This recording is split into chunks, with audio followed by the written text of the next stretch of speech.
بسم الله الرحمن الرحيم. أعلن افتتاح الجلسة العامة الثانية والعشرين للجمعية العامة. The 22nd plenary meeting of the General Assembly is called to order.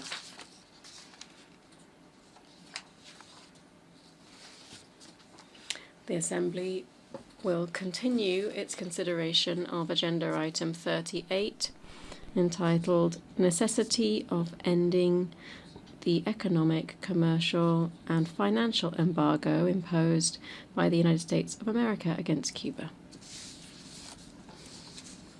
Representative of St. Kitts and Nevis.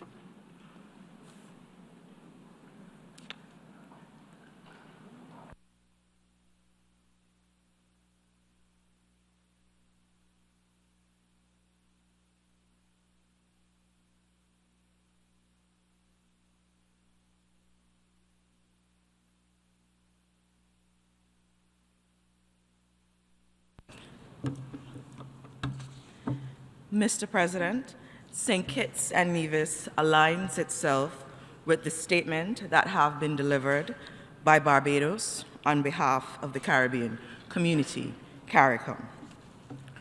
We extend a very warm welcome to the Minister of Foreign Affairs of the Republic of Cuba, His Excellency Bruno Rodriguez Perea. Mr. President, the government and people of St. Kitts and Nevis stands in solidarity with our Caribbean brothers and sisters who have been impacted by the catastrophic and destructive Hurricane Melissa. We acknowledge that the road to recovery will be challenging, but we are confident that as a global community, our collective efforts will see you through. Mr. President, we are gathered here today to reiterate the urgent need to end the unilateral economic, commercial, and financial embargo imposed against Cuba, as we also call for a removal of Cuba from the list of states sponsoring terrorism. Mr. President, it has been more than 6 decades that the embargo has caused significant hardship to the government and people of Cuba, particularly the elderly, children, and most vulnerable populations. Recent data has signaled that during the period March 1st, 2024 to February 28, 2025, the material damage and losses caused by the embargo have increased by an alarming 49%. Mr. President, Cuba is not only our fellow Caribbean neighbor by geography, but Cuba has remained a strategic and reliable partner and friend to the Caribbean community, assisting us in bolstering our efforts, especially in providing tertiary education for our people and buttressing the provision of specialized medical care for the most vulnerable of our societies. And for this, we are immensely appreciative.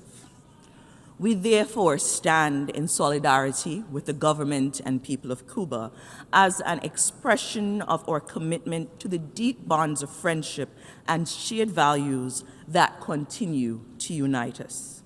Mr. President, St. Kitts and Nevis thanks the Secretary General for his usual comprehensive report on this item and applauds the United Nations for its consistent efforts for more than 3 decades in bringing this annual resolution to the General Assembly. The resolution continues to provide an opportunity for the world to be reminded of the plight of the Cuban people. In closing, Mr. President, St. Kitts and Nevis renews its advocacy for the end of the imposition of the embargo against Cuba. I thank the distinguished permanent representative of St. Kitts and Nevis. I now give the floor to the distinguished representative of Vietnam.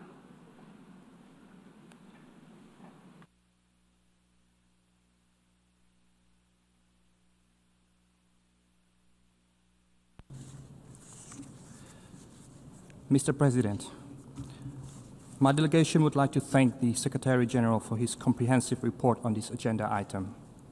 I also wish to extend our warm welcome to His Excellency Bruno Rodriguez Parilla, Minister for Foreign Affairs of Cuba. Vietnam aligns itself with the statements delivered by Uganda, Iraq, and Singapore on behalf of the Non-Aligned Movement, the Group of 77 in China, and the Association of Southeast Asian Nations, respectively. These statements reaffirm the shared conviction of the overwhelming majority of UN membership that the economic, commercial, and financial embargo imposed against Cuba must be lifted fully, unconditionally, and without delay. Mr. President, more than 6 decades on, this unilateral embargo continues to stand in contradiction to the purposes and principles of the UN Charter and international law, including sovereign equality, non-interference in internal affairs, and freedom of international trade and navigation. The embargo has inflicted severe and prolonged hardship on the Cuban people. It violates the legitimate rights to development and undermines the very spirit of multilateralism and humanity that the United Nations represents. According to Cuba's most recent report to the United Nations, the embargo caused losses exceeding $7.5 billion between March 2024 and February 2025, a nearly 50% increase from the previous year. Behind these figures are the daily struggles of the ordinary people: limited access to medicines, food, and energy, the essential foundations for human dignity and progress. Mr. President, at the high-level general debate of the 80th session of the General Assembly, President Lương Cường of Vietnam reiterated our call for the complete lifting of all sanctions against Cuba and for the removal of Cuba from the so-called state sponsors of terrorism list. This reflects Vietnam's unwavering solidarity with Cuba and our belief that dialogue and engagement, not isolation, are the only viable path towards reconciliation and shared prosperity. Vietnam therefore joins the international community in once again calling for the end of this outdated and unjust policy and urges all states to refrain from applying or enforcing extraterritorial measures that contravene international law and the Charter of the United Nations. Vietnam's own experience testifies to the transformative power of dialogue and reconciliation. 30 years after the lifting of U.S. embargoes and the normalization of bilateral relations, Vietnam and the United States have become comprehensive strategic partners. The two countries now work closely across a wide range of areas, turning confrontation into cooperation and past enmity into partnership grounded in mutual respect and benefit. This transformation has brought tangible benefits to both peoples. Educational and cultural exchanges have deepened mutual understanding, two-way trade and investment have grown exponentially, and cooperation in science and technology has opened new opportunities for shared growth. This experience stands as living proof that when nations choose dialogue over division and respect over resentment, they can together build a future of trust and shared progress. Vietnam sincerely hopes that this same spirit of reconciliation and forward-looking approach will one day define relations between the United States and Cuba. We nevertheless remain concerned that recent policy developments appear to move in the opposite direction, with tighter restrictions and stricter enforcement of the embargo.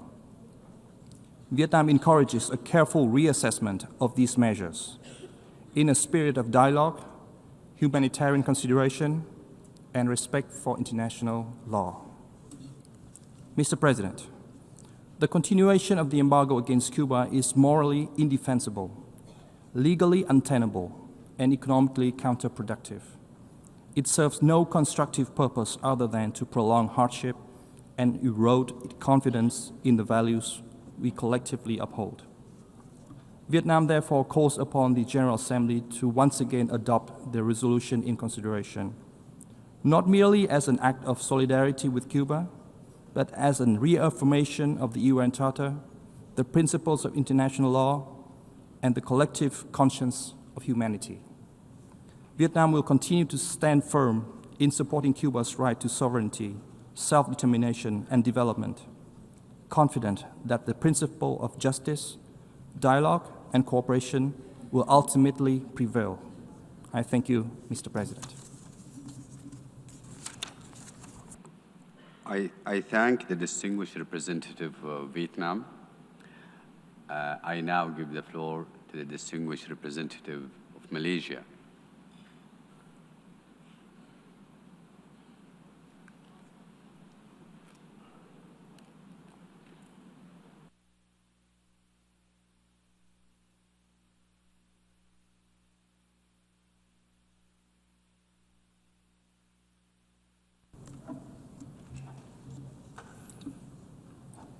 Mr. President, Malaysia aligns itself with the statement delivered on behalf of ASEAN, NAM, Group of 77, and China, and the OIC.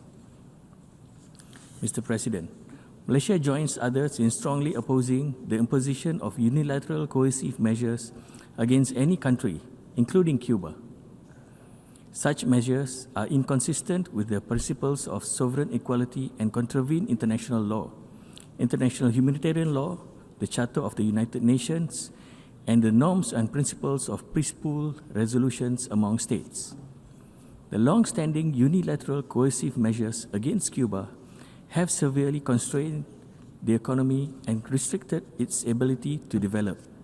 Between March 2024 and February 2025, the blockade has resulted in losses exceeding $7 billion, which is about 49% more compared to the same period in the previous year. In addition, the blockade had adversely affected Cuba's commercial relations, creating serious obstacles in the banking and financial operations, international trade, access to credit and financing, fuel procurement, and engagement with suppliers critical to national development. It has also discouraged foreign investment. The country has lost vital income needed to purchase food, medicines, and medical supplies, including powdered milk for children and essential items for social development. These illegal measures have further undermined key sectors such as tourism, biotechnology, energy and mining, information and communications technology, construction, and transport. The cumulative impact has constrained Cuba's growth and negatively impacted the well-being of its people. The unilateral economic, commercial, and financial embargo against Cuba must end immediately and unconditionally, including the removal of Cuba from the state sponsors of terrorism list. Mr. President, there is an urgent need to eliminate the practice of imposing unilateral coercive measures as a means of pursuing political objectives. The real victims are the ordinary people who are deprived of social economic development and essential services, including education and healthcare for the children. Therefore, Malaysia continues to support the annual United Nations General Assembly resolution entitled Necessity of Ending the Economic, Commercial, and Financial Embargo imposed by the United States of America against Cuba.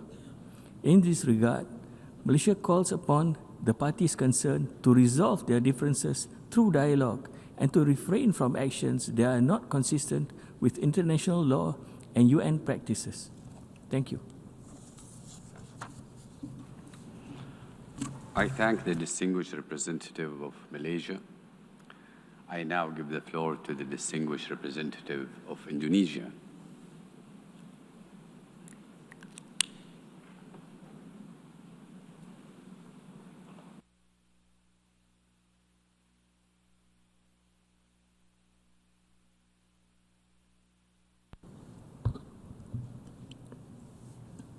Mr. President, Indonesia aligns itself with the statement delivered on behalf of ASEAN, the Non-Aligned Movement, the OIC, and the Group of 77 in China. Indonesia echoes the Secretary General's report, which highlights the severe and continuing impact of the embargo on the people of Cuba, from economic hardship and developmental stagnation, to restriction on access to food, medicine, and other essential supplies. The economic, commercial, and financial embargo imposed against Cuba contradicts to the fundamental principles of international law and the Charter of the United Nations.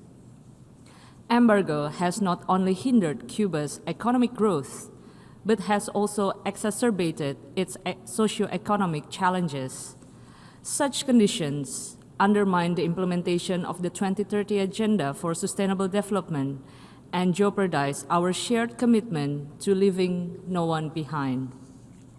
Mr. President, unilateral acts such as this embargo have consistently eroded trust in multilateralism and weakened collective efforts to achieve global prosperity.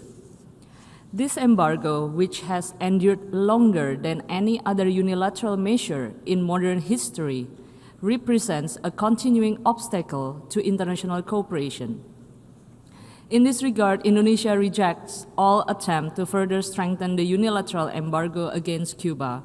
We reaffirm our principled position in support of the resolution calling for its immediate termination. We also support the call to delist Cuba as a state sponsor of terrorism. Mr. President, ending the embargo would not only improve the welfare and uphold the legitimate rights of the Cuban people, including its right to development, but also restore the integrity of this assembly and reaffirm our commitment to multilateralism. Indonesia will continue to stand in solidarity with Cuba and with all nations that uphold the principles of international law, equality, and justice, as we strive together to realize our shared vision of peace, dignity, and prosperity for all. I thank you. I thank the distinguished representative of Indonesia. ويسرني الآن أن أعطي الكلمة. And it's now my pleasure to give the floor to His Excellency, the Permanent Representative of Algeria.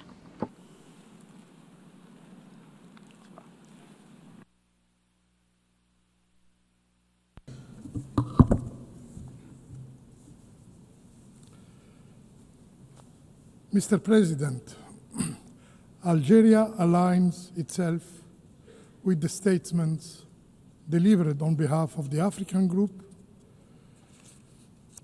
the OIC, NAM, and the G77. We wish to add the following remarks on our national capacity. At the outset, Algeria is honored to welcome His Excellency Mr. Bruno Rodriguez Parilla, Minister of Foreign Affairs of the Republic of Cuba. We commend his country's enduring commitment to the principles of solidarity, dignity, and independence.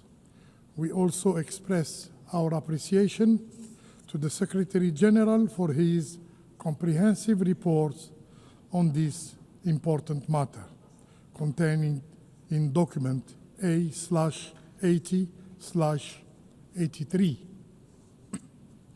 Mr. President, guided by the principles and purposes of the UN Charter, Algeria reiterates its unwavering support for the immediate and unconditional lifting of the unjust economic, commercial, and financial embargo imposed on Cuba for more than 6 decades. This policy runs contrary to the fundamental principles of international law and of the Charter of the United Nations, including the sovereign equality of states, non-interference in internal affairs, and freedom of international trade and navigation. It remains one of the most enduring examples of unilateral coercive measures that contravene the spirit of multilateralism and the collective objective of the United Nations. Algeria expresses its deep concern and disappointment at the persistence of this embargo, its humanitarian and socio-economic consequences have been extensively documented in the Secretary General's report.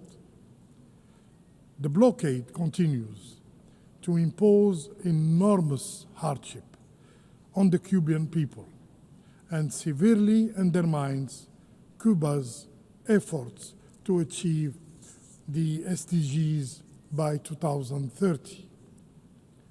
We strongly oppose, by principle, the imposition of unilateral laws and decisions that affect the sovereignty and development of other states. Algeria firmly rejects all unilateral coercive measures not authorized by the relevant organs of the United Nations, as they violate human rights, as they hinder international cooperation, as they obstruct the well-being of peoples. In this context, Algeria calls for the removal of Cuba from the unilateral list of alleged state sponsors of terrorism, a designation that is unjustified and detrimental to international trust and cooperation. Finally, President, we reaffirm our steadfast support and fraternity and solidarity with Cuba. Accordingly, my delegation will vote in favor of the draft resolution, as we have consistently done in previous years. I thank you. أشكر سعادة المندوب الدائم. I thank His Excellency, the Permanent Representative of Algeria. To the distinguished representative of Laos People Democratic Republic.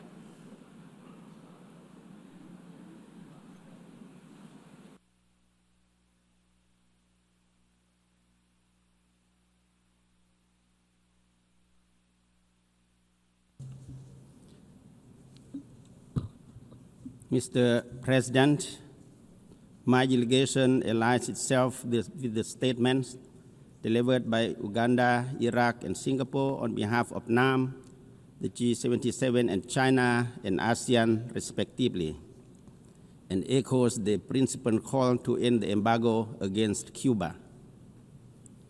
We would like to warmly welcome the presence of His Excellency Foreign Minister Bruno Rodriguez Parilla of Cuba at this session, and also would like to thank the Secretary General for his report on this important agenda item.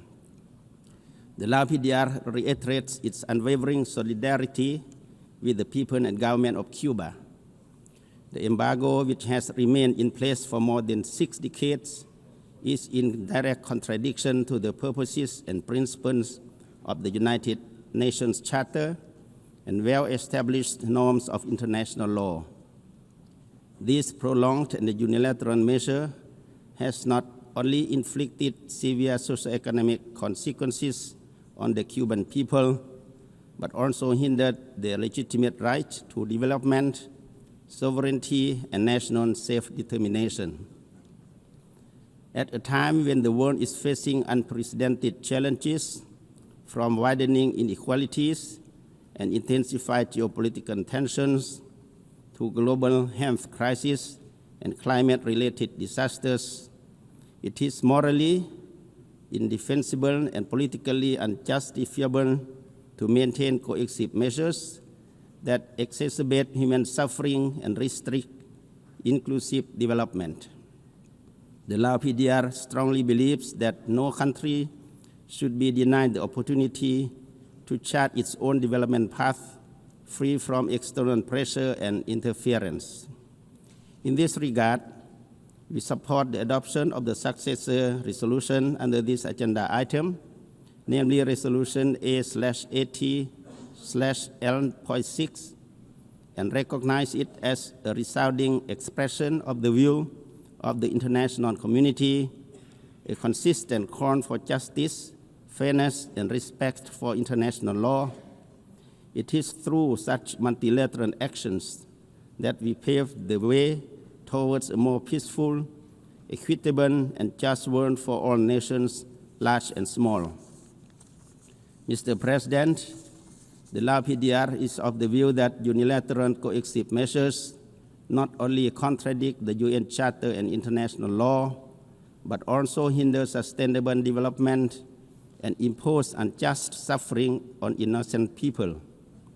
We must therefore redouble our efforts to foster an enabling environment for peace and development cooperation among all nations. In this regard, the Lao PDR once again joins the international community in calling for the ending of the economic, commercial, and financial embargo against the Republic of Cuba, as well as for the removal of Cuba from the list of state sponsors of terrorism, and the elimination of all unilateral coercive measures imposed on sovereign countries. In conclusion, the Lao PDR called on all member states to renew our collective resolve to uphold the Charter of the United Nations, safeguard the sovereign rights of nations, and foster inclusive and sustainable development, especially for countries unjustly affected by coercive measures, and to ensure that the people of Cuba, like all peoples around the world, are given the freedom to thrive and determine their own destiny. I thank you, Mr. President. I thank the distinguished representative of Laos People's Democratic Republic. I now give the floor to the distinguished representative of Zimbabwe.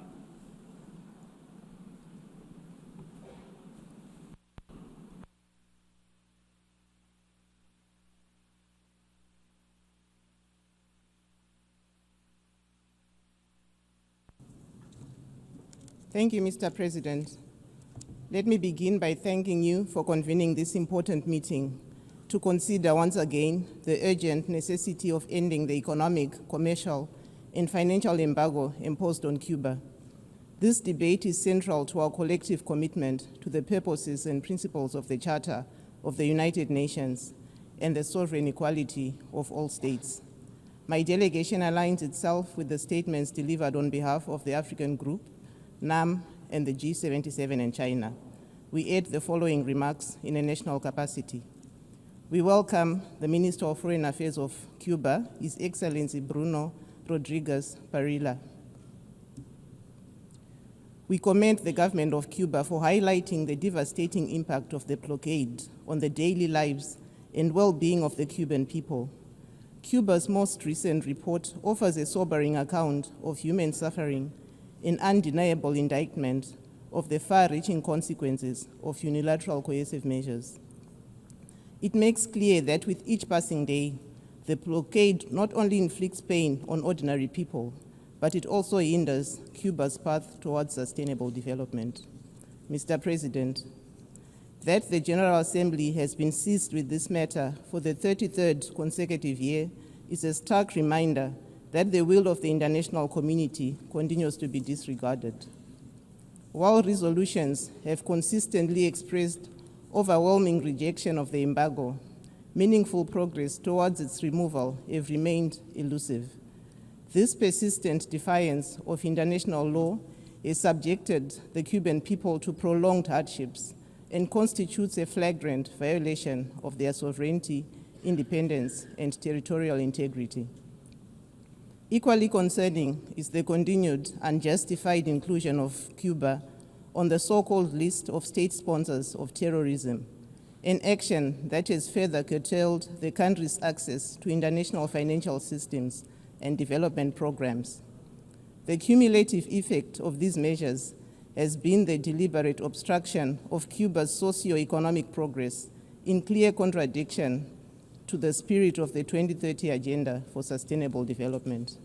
Mr. President, No country should be denied access to life-saving medicines, technology, financial services, agricultural equipment, and fair trade. Yet this remains the daily reality for the people of Cuba under the weight of an embargo devoid of moral or legal legitimacy. The continuation of this policy is an affront to multilateralism, an impediment to development, and a violation of the fundamental rights and dignity of the entire nation.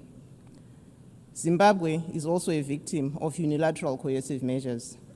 We too have witnessed firsthand how these measures can asphyxiate economies and restrict social progress. We stand in solidarity with the people of Cuba, both as a matter of principle and as a testament to the bonds of friendship that exist between our two countries and peoples.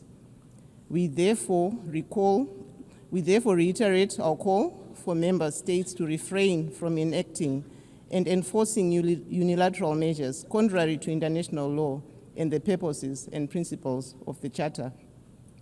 Mr. President, Zimbabwe commends the government and people of Cuba for their resilience in the face of injustice. Despite these formidable challenges, Cuba continues to meaningfully contribute towards international cooperation through medical brigades. These medical brigades have saved millions of lives across the world. In conclusion, the impact of the blockade on the population of Cuba is well documented. The overwhelming support for the resolution calling for its end is enduring. What is required now is decisive action. Our unified call for the United States to review its policy of sanctions and to lift the embargo should persist until the people of Cuba are free to earnestly pursue sustainable development. We also call for the immediate removal of Cuba from the so-called list of state sponsors of terrorism, a designation that is both unjust and detrimental to international cooperation. Zimbabwe will continue to stand in solidarity with the people of Cuba and advocate for the respect of multilateralism, mutual respect, and adherence to the Charter of the United Nations. I thank you. I thank the distinguished representative of Zimbabwe. I now give the floor to the distinguished permanent representative of Mexico.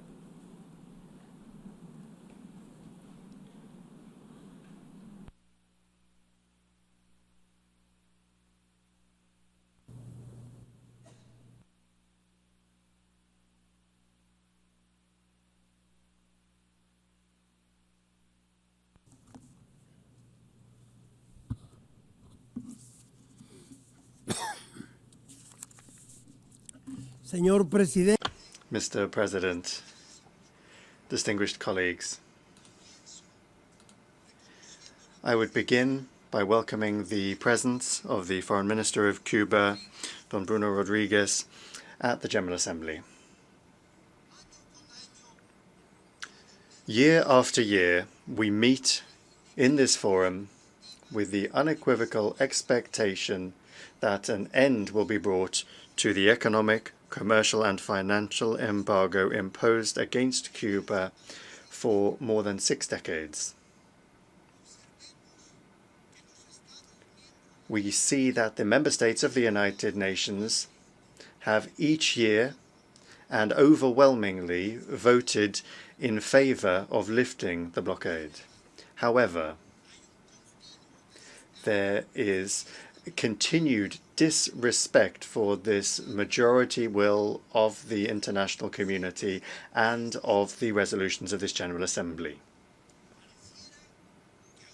It would seem that we still cannot escape from the prejudices and intolerances that characterized the policy of the politics of the Cold War, which in historical terms has proven without question to have failed.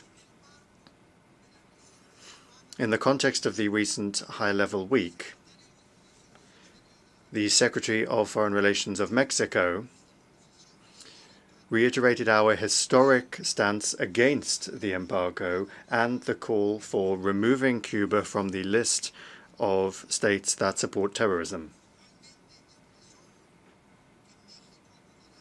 The minister also said that Mexico will always advocate for the peaceful settlement of disputes and therefore rejects sanctions and commercial blockades that only harm the well-being of peoples and do not build regions of peace or of prosperity. Mexico also categorically condemns the application of Title III of the law of the so-called Helms-Burton Act. This is a measure that affects not only the sovereignty of the Cuban people, but also the national interests of third countries. It must be said clearly that any unilateral measure conceived of as a form of political pressure to influence the internal decisions of another state is a contravention of the principles of the United Nations Charter, as well as the constitutional principles of Mexico's foreign policy, and it is an impingement upon peace and stability between peoples. And it is the UN Charter itself, which in Chapter 7 exclusively reserves for the Security Council the capacity to impose sanctions or other coercive measures for the maintenance of international peace. Therefore, Mexico maintains that there should be no sanctions of any sort beyond those that are adopted by the Security Council.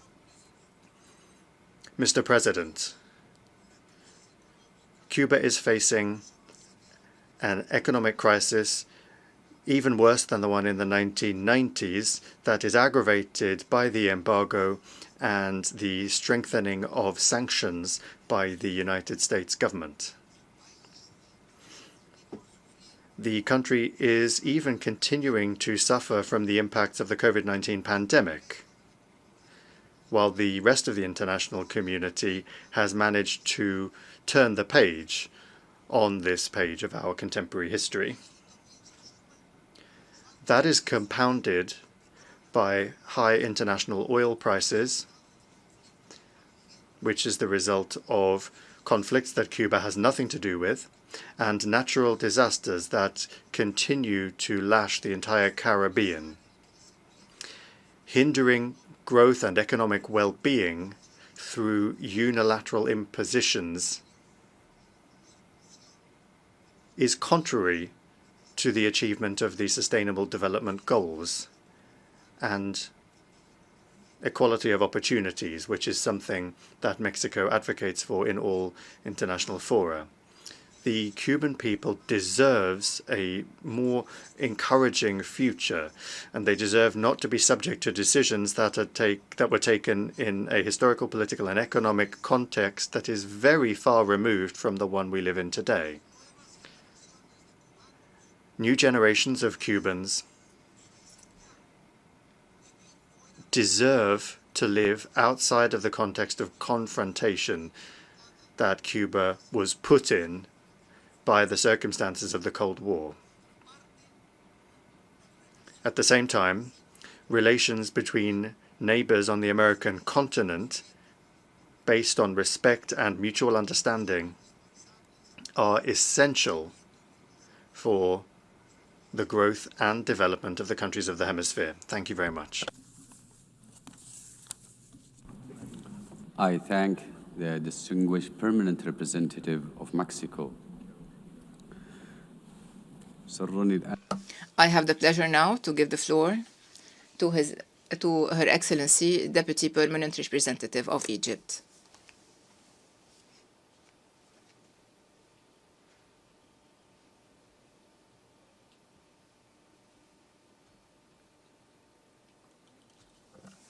Thank you, Mr. President. Mr. President, at the outset, I would like to express my gratitude to the Secretary General for his report on the necessity of ending the economic, commercial, and financial embargo imposed on Cuba.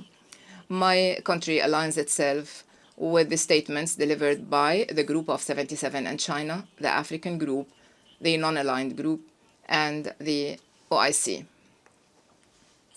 Mr. President, Egypt reaffirms its steadfast position in support of Cuba in facing these sanctions. The unilateral measures imposed on Cuba have a direct and negative impact on all aspects of the social and economic life of the Cuban people. It constitutes a serious obstacle to development efforts.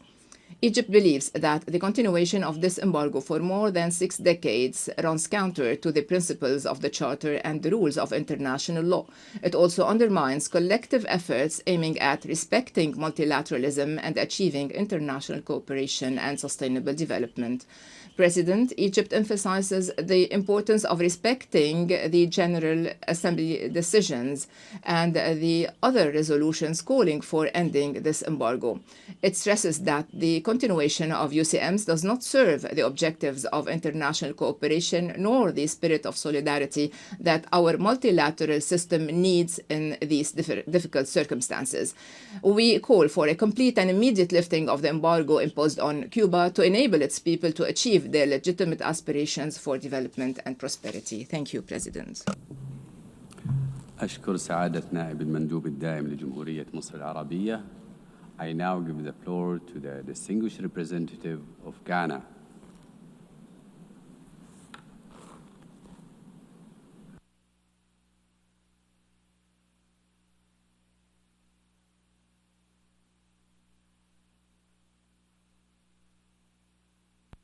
Mr. President, Ghana aligns herself with statements delivered by the G77 and China, the African Group, and the Non-Aligned Movement. We speak at this moment in our national capacity and take this opportunity to thank the Secretary General for his report A/80/83. Mr. President, few issues before this Assembly speak as powerfully to our shared conscience as the continuing economic, commercial, and financial embargo imposed on the Republic of Cuba. For more than 6 decades, this measure has stood as a moral, legal, and economic contradiction to the principles enshrined in the Charter of the United Nations, namely the sovereign equality, non-interference, and the right of all peoples to pursue their own development in dignity and peace. Ghana has consistently and resolutely advocated for an end to the embargo because we believe that no nation should be denied the opportunity to participate fully and freely in global trade, nor deprived of the means to uplift the well-being of its citizens. This conviction is grounded in the 1986 Declaration on the Right to Development and reaffirmed in numerous resolutions of this Assembly. Yet, despite more than 30 consecutive annual votes of overwhelming support in this hall, this unjust policy persists. It continues to constrain Cuba's capacity to modernize its economy, limits access to medicines, technology, and markets, and undermines the aspirations of a resilient people whose spirit of cooperation has enriched our collective humanity. Mr. President, during the recent high-level general debate, voices from every region, particularly across the Global South, once again called with moral clarity for the immediate and unconditional lifting of this embargo. The President of Ghana joined the chorus of principle when he called for the removal of the blockade on Cuba. As we consider draft resolution A/80/L.6, Ghana will vote firmly in favor. Our support is not born merely of friendship or historical solidarity. It is anchored in law, fairness, and our unwavering belief in a rules-based international order. The extraterritorial application of this embargo imposes undue burdens on third states in clear contravention of international law and the Charter spirit of sovereign equality. The embargo is not only an issue for Cuba, it is a symbol of the unfinished work of our multilateral system. It impedes progress towards the 2030 Agenda for Sustainable Development and frustrates the collective pursuit of prosperity for the Global South. Cuba's contributions to international cooperation and solidarity, from medical cooperation and education to scientific innovation, demonstrates what is possible when nations choose partnership over punishment. Ghana, like many others, has benefited from that spirit, even amid Cuba's own adversity. In conclusion, Mr. President, Ghana reaffirms our unwavering support for the government and people of Cuba. We call for an end once and for all to this embargo. Let the conscience of this Assembly prevail over the politics of division. Let us restore justice, uphold the Charter, and give meaning to the principle that no nation should prosper at the expense of another's suffering. I thank you. I thank the distinguished representative of Ghana. I now give the floor to the distinguished representative of Solomon Islands.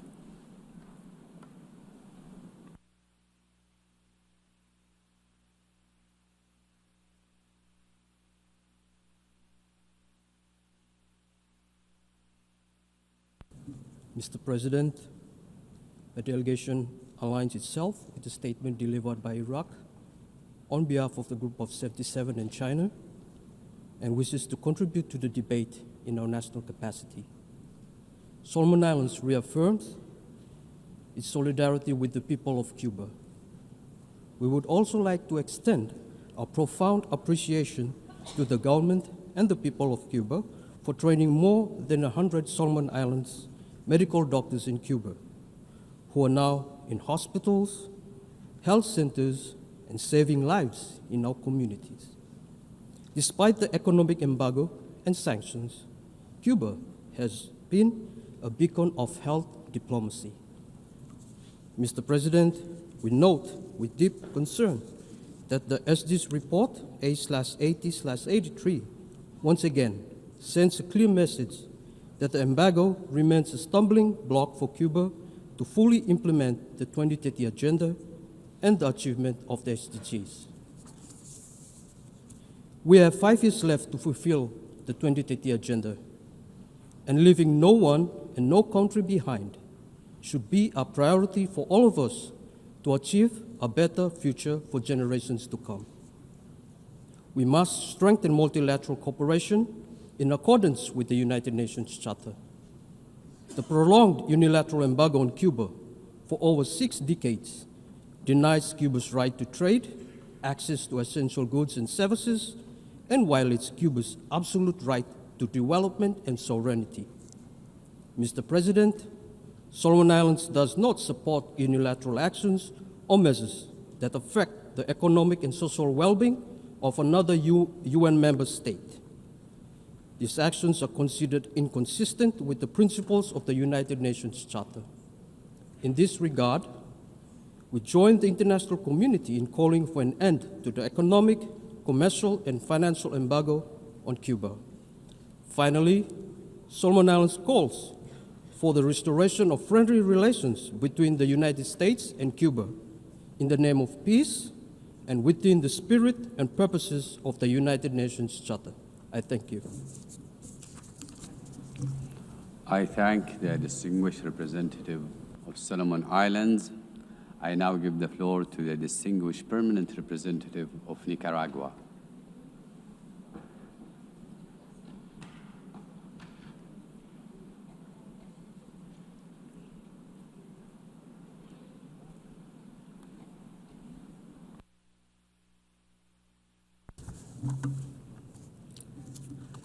Señor Presidente. Mr. President, we associate with the statements by the representative of Iraq on behalf of the G77 and China, Uganda on behalf of the Non-Aligned Movement, and Venezuela on behalf of the Group of Friends in Defense of the United Nations Charter. We greet and welcome the presence of our brother Comrade Bruno Rodriguez, Foreign Minister of Cuba, and his distinguished delegation. We express our fraternal greetings and recognition to him for his bravery and tireless spirit of struggle and victory. We deeply value the information that he will share because it will lay bare the grave damage and challenges that the heroic people of Cuba and beloved people of Cuba continue to face. Mr. President, the practice of imposition by the imperial power, which is freighted with arrogance, is eroding the confidence of peoples in the multilateral system and is distorting the role of the United Nations. Now is the time to break with the unipolar logic and to firmly with dignity and with principles, raise the sovereign voice of the peoples so that we may forge this new multipolar world. The peoples are strengthening their path towards the already obvious multipolar order, forging more just and solidarity-based partnerships rooted in full respect for the sovereignty of states and firmly challenging the imperialism, colonialism, and neocolonialism that still aims to impose itself over the will of free peoples. Continuing with this imposition, promoting and applying illegal unilateral economic, political, coercive measures or measures of any other type constitute flagrant violations of international law, humanitarian law, and the Charter of the United Nations. It is unacceptable and shameful that some states persist in these inhumane, illegal, arbitrary, and selective measures. They are aggressions that are tools of blackmail and punishment against dignified and independent peoples. We denounce these practices that are incompatible with the United Nations Charter, which violate the sovereignty, self-determination, and right to development of peoples. Mr. President, year after year in this Assembly, we unanimously hear calls for, once and for all, an end to one of the longest, most cruel and anachronistic injustices of our time.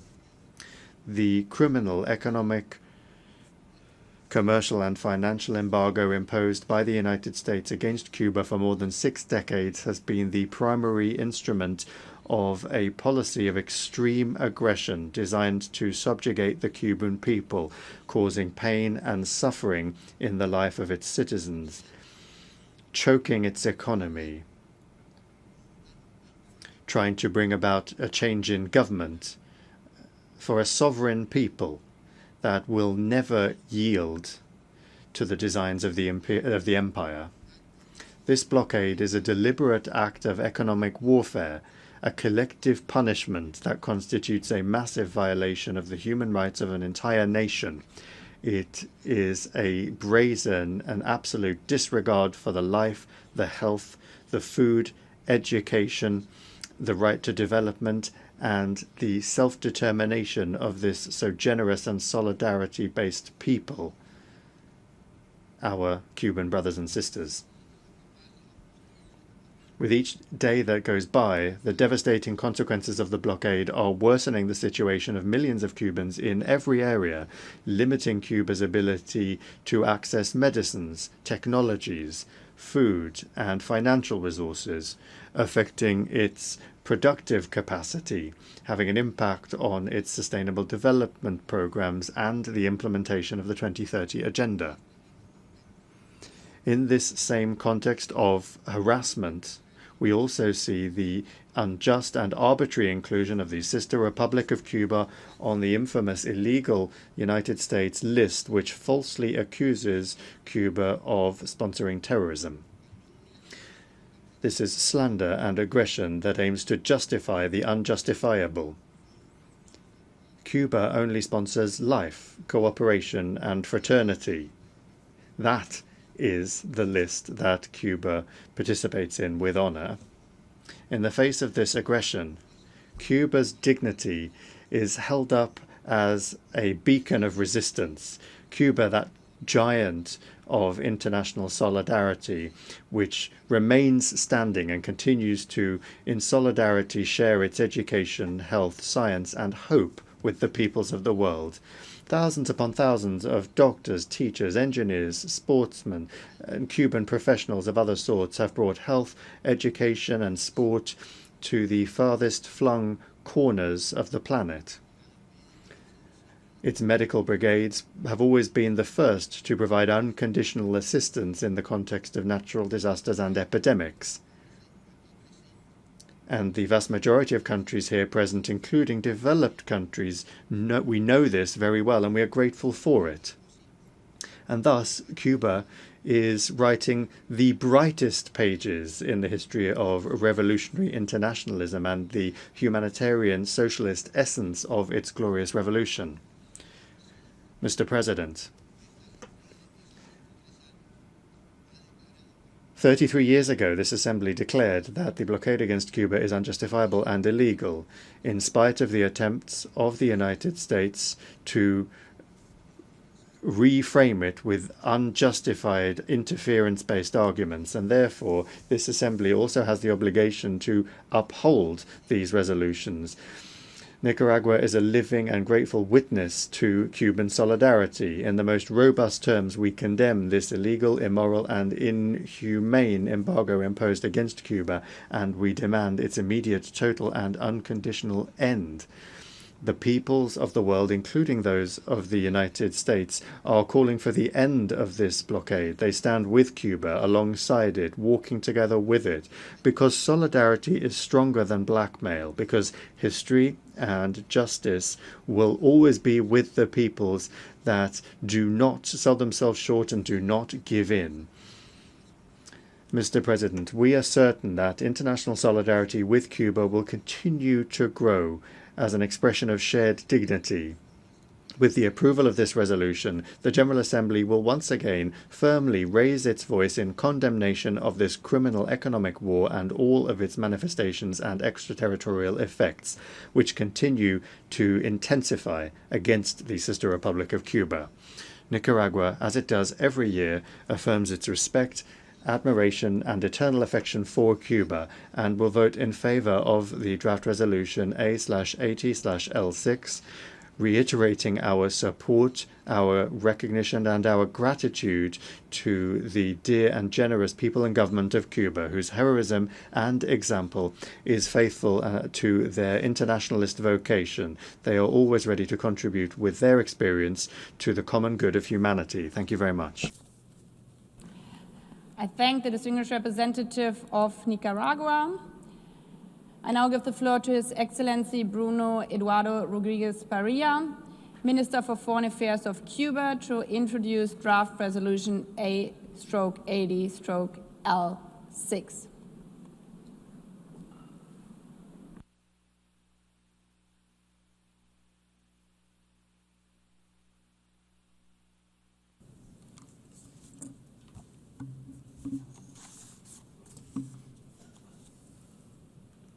Señora Presidenta.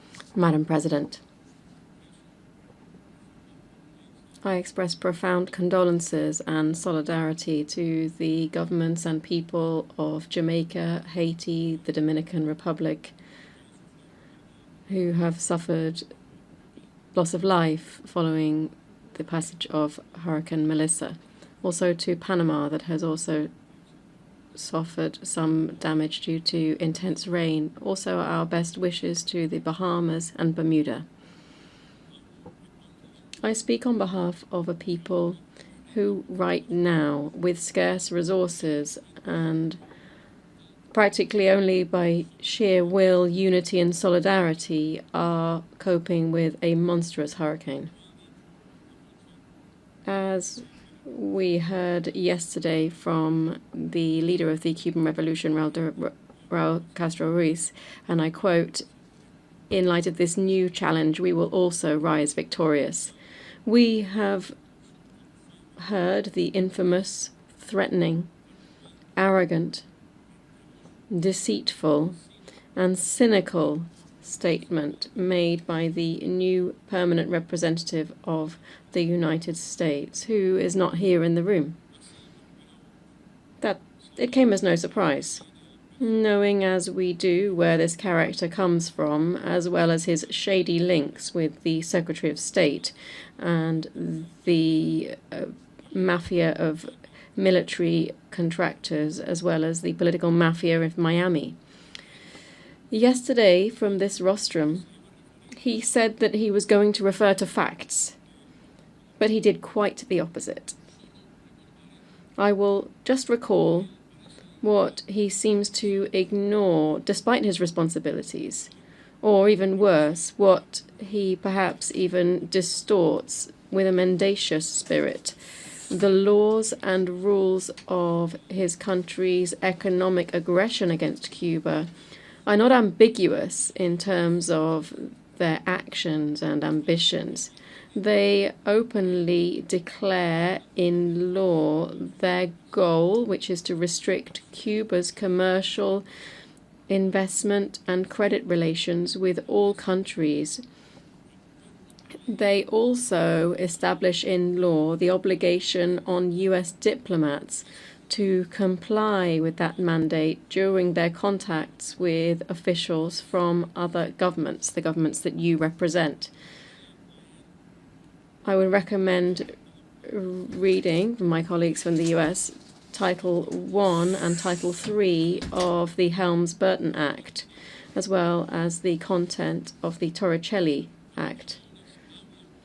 Action speaks louder than words, and I will refer to such action in crystal clear terms. This Assembly will decide for itself, as it has done now for 33 years, whether this item is an economic blockade or not.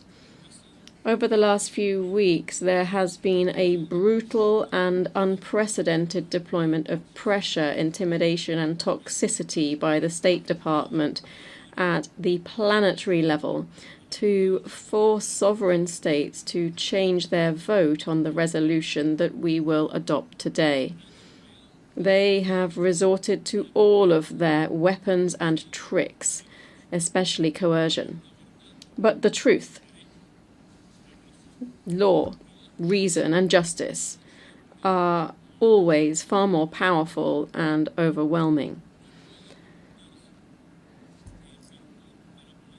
It's not possible to hide the fact that by virtue of the United States government's criminal policy against Cuba, my country is viciously deprived in every corner of the world of the use of banking systems to make payments and collect funds. Cuba is deprived of access to sources of financing, investment capital, remittances, technology for its industry, food production, infrastructure, scientific development, and services, including the most sensitive ones, such as healthcare. The strategic aim of the blockade is to provoke a social breakdown that would lead to the breakdown of constitutional order that Cubans have decided to freely form in various referenda. The Secretary of State is the malign, corrupt, and fraudulent reincarnation of Mr. Mallory, and the permanent representative has come to speak on his behalf. As you know, the impact of this type of aggression is not only economic. It applies by design with cold premeditation in terms of its social and humanitarian impact on millions of people. In Cuba, for instance, recent years, and I say so with pain, the deterioration of some health indicators, which, although they are still outstanding for a developing country and comparable to those of industrialized countries, are today lower than the indices that our country was able to progressively achieve. One example of this is infant mortality, which, after consecutive years with rates below 5 per 1,000 live births, now stands at 8.5 in the first half of this year. One would have to lie, as indeed was done by the permanent representative of the United States, to ignore the link between this result and the impact of the economic blockade on the sustainability of our health system, just as it would be impossible to ignore the impact of the economic blockade on life expectancy or maternal mortality rates or the availability of highly subsidized medicines for the population. Between March 1st, 2024 and February 28th, 2025 alone, the blockade caused Cuba some $7.5 billion in material damage. This is an impact similar to the nominal gross domestic product of at least 30 countries that are represented here, according to World Bank data. But the damage of the blockade cannot only be seen in figures and material damage, rather we see it on the daily lives of our citizens. No one, no family or sector escapes its daily devastating effects. Dailianis, a young Cuban lady, 29 years of age, suffering from hypertrophic cardiomyopathy, which is a potentially life-threatening condition, requires the implant of an automatic defibrillator that Cuba does not have access to. Dailianis and many other Cuban patients with similar illnesses are still waiting for this type of implant. 6-year-old Abdiel needs a hip operation that requires a bone graft. This sort of tissue is produced at the tissue bank in the Frank Pais hospital, but the essential freeze-drying process has been halted due to the lack of a sensor. It has not been possible to purchase it, even with the money to pay for it, because the companies that supply it, in light of the blockade against Cuba, refused to sell it in accordance with usual commercial practices. This is not collateral damage. These are not isolated cases. These are everyday experiences. These are human beings, innocent human beings, who are suffering. The creativity of our institutions and the professionals who work within them is extraordinary and highly commendable, but it is impossible to calculate the anguish that this situation wreaks on Cuban families, or the strain of not being able to access these medicines and supplies when they're needed. An essential component of the worsening blockade since 2019 has been increased persecution on fuel supply operations, including shipping companies, insurance companies, banks, and governments. This has led in Cuba to a reduction in suppliers and an exponential rise in prices. Electric cuts or blackouts are today one of the most visible and irritating impacts of the economic blockade against Cuba, having a daily effect on families, which is at times exasperating. It has an impact on other sectors such as water supply, production processes, services, and the economy as a whole, all of which weighs on the population. Just a few months ago, one corporation from a country and the friendly government of that country stated that it was impossible for them to supply one spare part and mere technical assistance to repair a large thermo power station in Cuba due to the threat of sanctions by the U.S.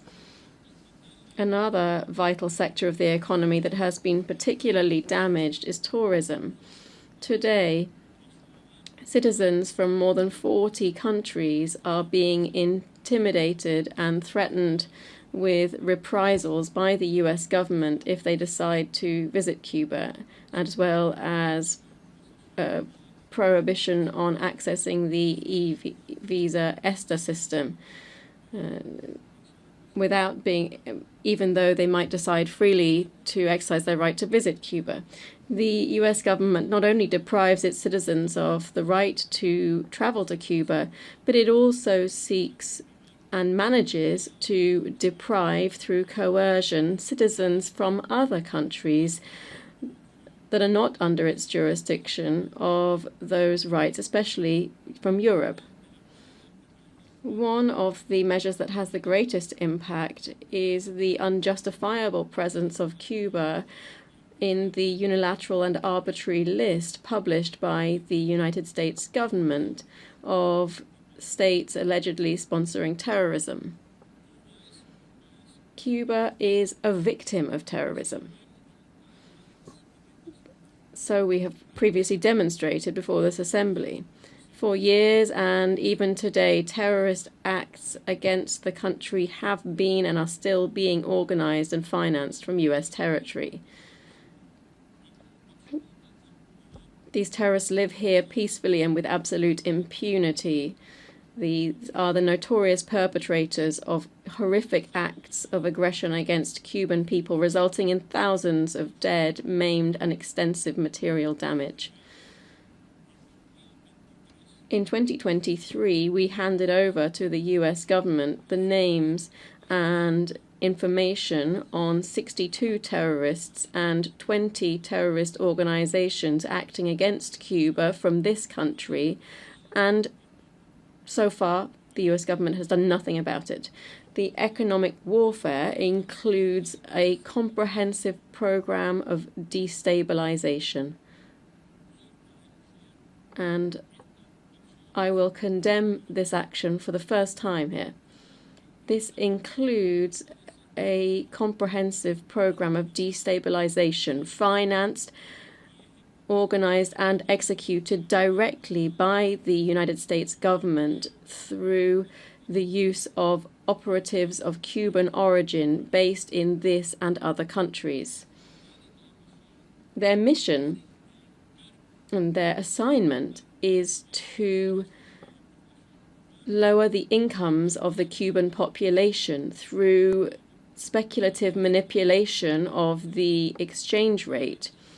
This has a direct impact on price increases, spreading intimidating and alarming messages on social media, as well as a consequent change to the market's natural operation. The effect of this is severe harm to the pockets of every Cuban and additional obstacles to macroeconomic stabilization programs.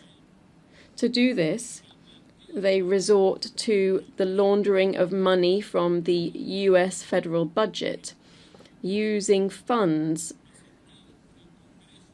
assigned by the U.S. Congress and used by the State Department, several non-governmental organizations, and contractors that channel such funds. Our government has irrefutable evidence of these operations.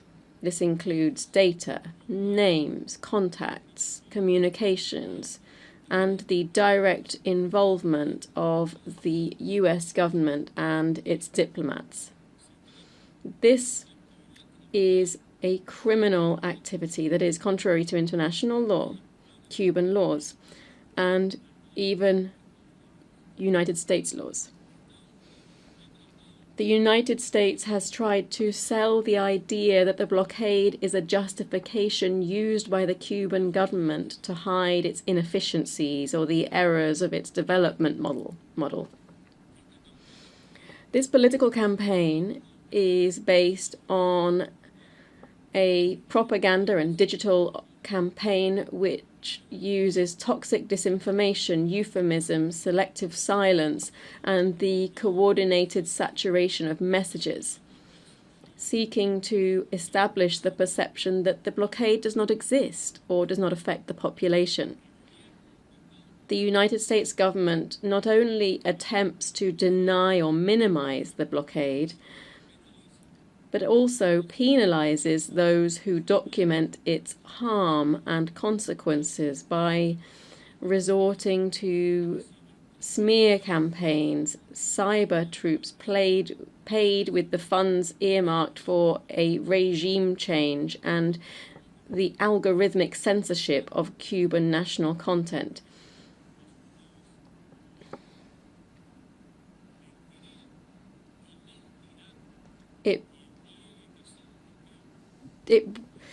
Anyone denying the Cuban problems on Cuba would be lying and is lying. Indeed, the proponents of this blockade publicly undermine its effects and its ability to affect the living conditions of an entire people. Please look back at the statements of the United States Secretary of State and politicians who have made their careers and built their wealth with aggression on Cuba.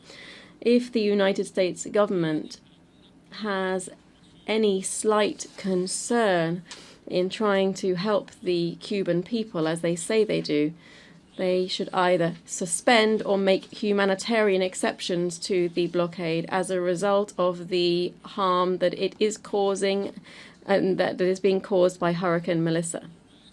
Cuba is a peace-loving country. No one in their right mind with a modicum of honesty can claim that Cuba represents or intends to represent a threat to the national security of the United States, and which is a great power, nor to the well-being of the American people. Which country has military forces deployed in an aggressive, extraordinary, and unjustified manner in the Caribbean Sea as we hold our discussions here? Which country threatens regional peace, security, and stability, particularly the peace and right to self-determination of the kindred Venezuelan people? Which country has adopted the criminal practice of ordering its armed forces to commit murders in the high seas or within the territorial or jurisdictional waters of other countries, as we see today in the Caribbean or in the Pacific? Which country has our region riddled with military bases and openly plots aggressive plans of subversion and regime change against progressive governments? Which government is the direct accomplice, the provider of weapons and financing for the genocide in Gaza? If the United States government wishes to contribute to peace in our America, it should withdraw the military threat and accept a civilized dialogue without preconditions or impositions with Venezuela, with Colombia, with Nicaragua, with Cuba, and with all countries with which it has differences, and collectively with the community of Latin American and Caribbean states. The blockade is a policy of collective punishment. It qualifies as an act of genocide. It flagrantly, massively, and systematically violates the human rights of Cubans. It makes no distinction between social sectors or economic actors. I'm very grateful to those who in this debate and in the high-level segment in this session spoke up to request the end of the blockade and the removal of our country from the spurious list of state sponsors of terrorism. I'd also like to thank the regional groups who over the years have made robust statements in this regard, to the numerous organizations and movements of solidarity, standing in solidarity with Cuba around the world, and Americans who call for a relationship based on respect and sovereign equality between both countries. I recognize the expressions of Cubans in the United States and around the world who, through their statements and supportive patriotic actions, are opposed to and fight against the blockade.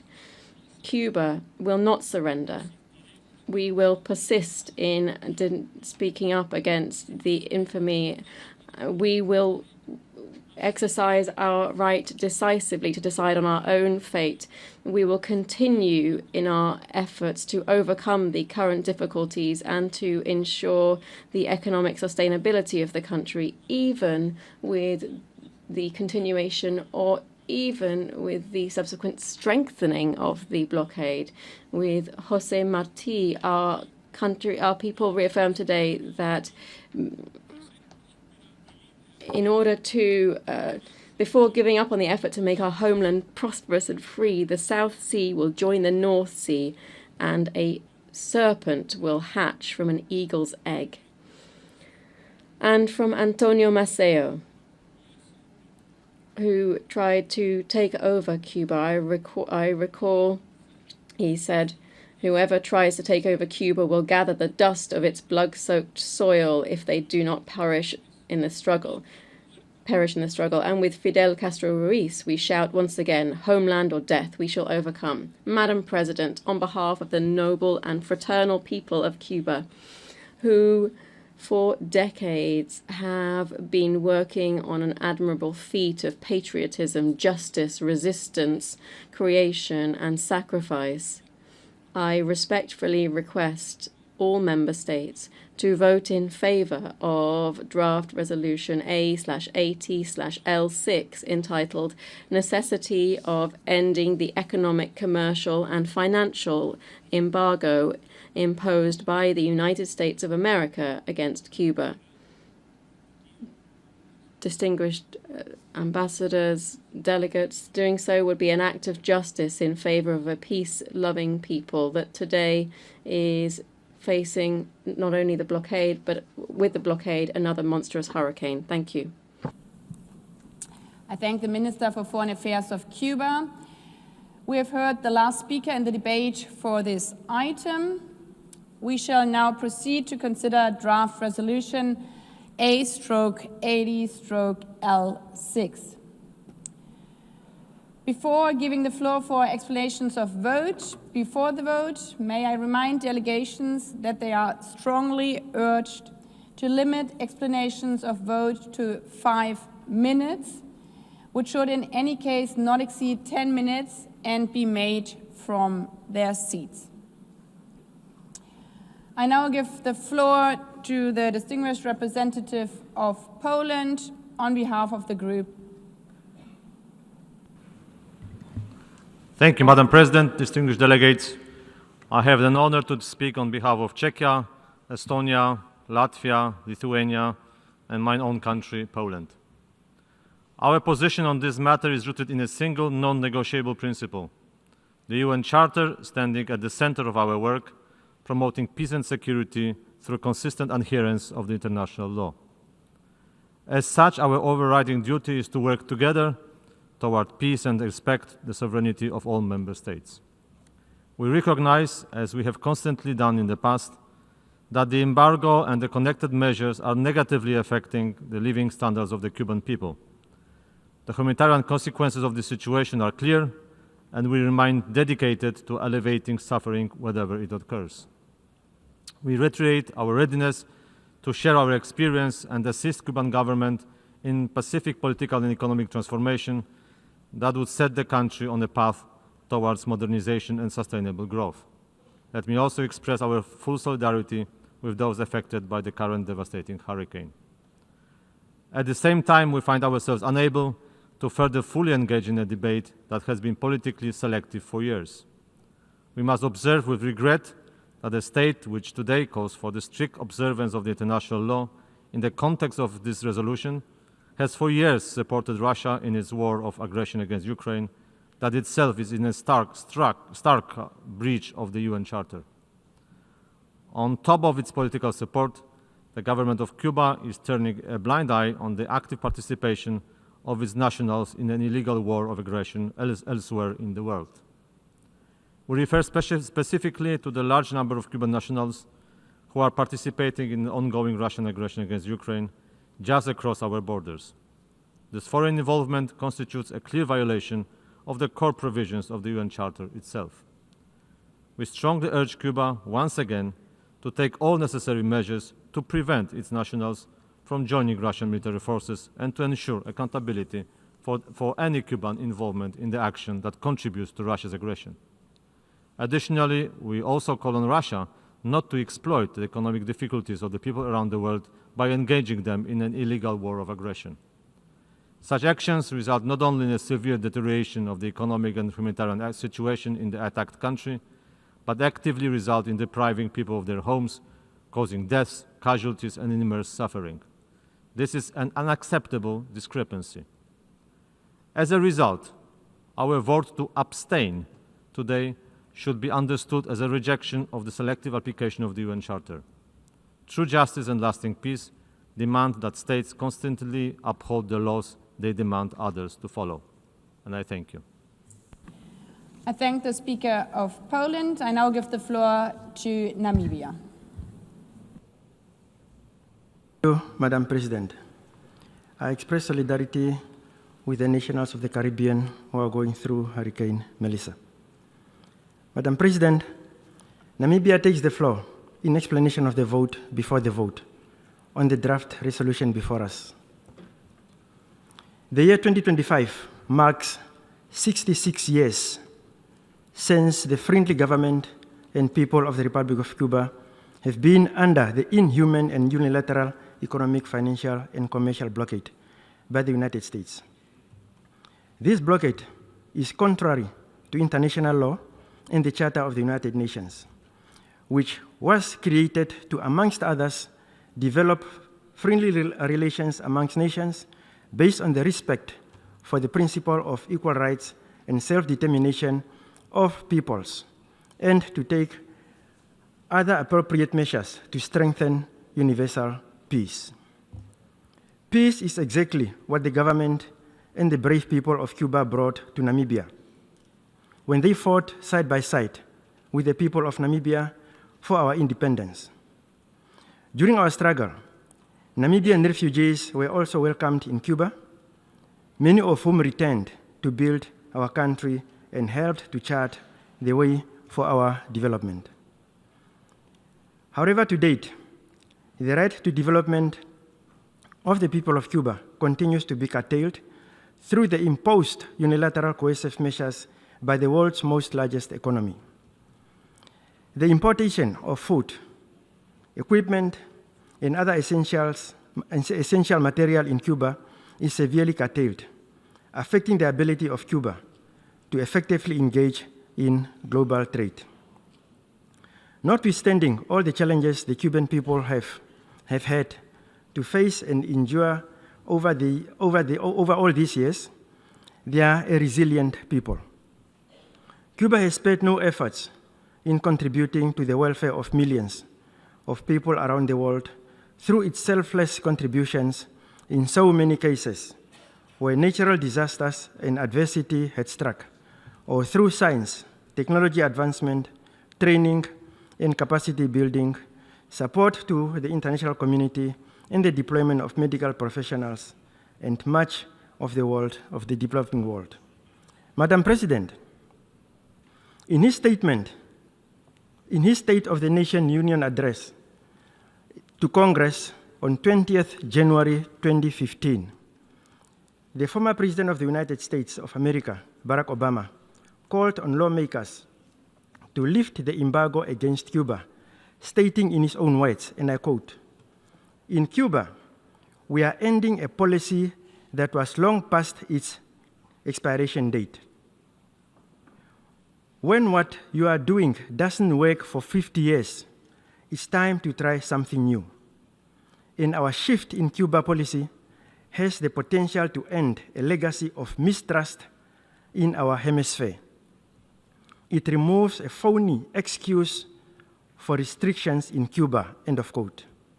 This statement is still valid today. However, since June 2017, during the first term of the current President of the United States, measures against Cuba were tightened. This embargo is not only a bilateral issue between Cuba and the United States of America, as we are made to believe. It hinders and affects international cooperation with Cuba. In this 80th year of existence of the United Nations, we call on all good officers of the Secretary General and the United Nations to facilitate dialogue between these two countries with the hope of reversing these restrictions while working towards the normalization of relations between the two countries. Finally, Madam President, we call for the removal of Cuba from the list of state sponsors of terrorism as a sign towards improving relations between the two countries. Namibia will not deviate from voting in favor of this resolution, and we invite other member states to do the same in solidarity with the people of Cuba. I thank you. I thank the Speaker of Namibia. We have heard the last speaker in explanation of vote before the vote. The Assembly will now take a decision on draft resolution A/80/L6 entitled Necessity of Ending the Economic, Commercial and Financial Embargo imposed by the United States of America against Cuba.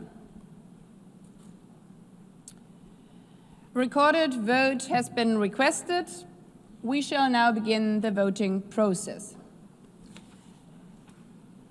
Those in favor of draft resolution A/80/L6, please signify.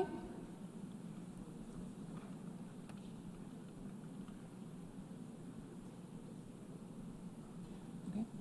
Those against? Abstentions? The Assembly is now voting on draft resolution A/80/L6 entitled Necessity of Ending the Economic, Commercial and Financial Embargo imposed by the United States of America against Cuba. Will all delegations confirm that the votes are accurately reflected on the screen?